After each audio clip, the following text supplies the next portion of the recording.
Bonjour à tous. Nous allons donc poursuivre la création de notre liste dédiée à la gestion des factures EDF. Avec les mêmes paramètres que la colonne date de facture, j'ai créé deux nouvelles colonnes me permettant d'indiquer les périodes de consommation concernées. Il me reste maintenant à créer les dernières colonnes de ma liste afin d'y insérer les différents éléments de ma facture. Nous allons donc voir ensemble les différents types de colonnes à créer et pour chacun d'eux, je vous montrerai un exemple. Nous allons commencer avec une colonne kWh.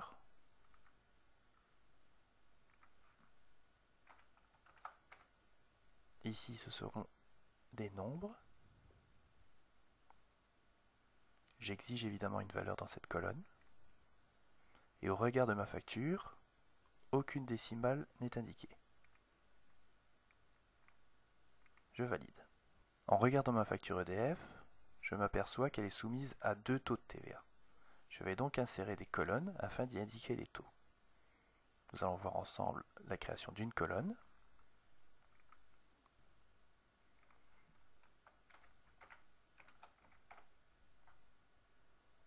Ce sont toujours des nombres.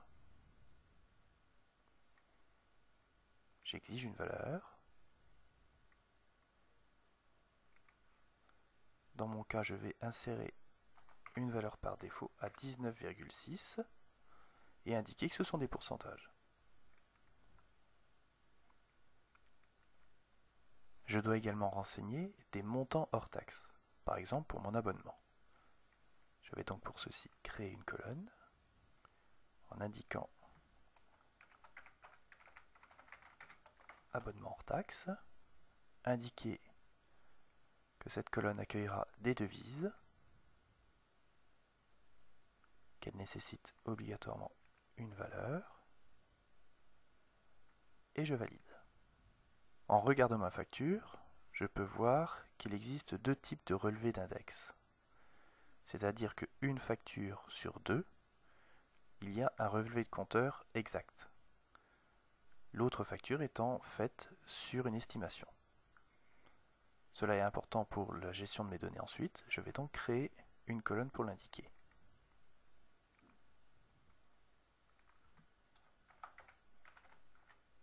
Ici, je vais demander un choix.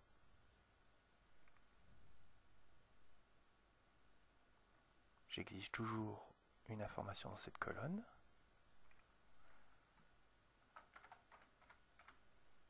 Et mon index sera soit réel, soit estimé.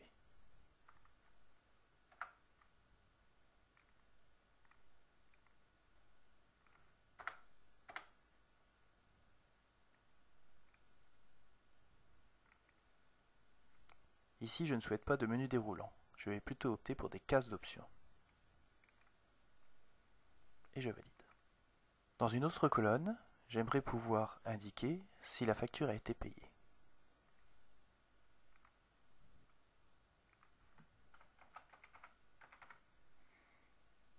Cette fois-ci, ce sera une case à cocher de type oui/non.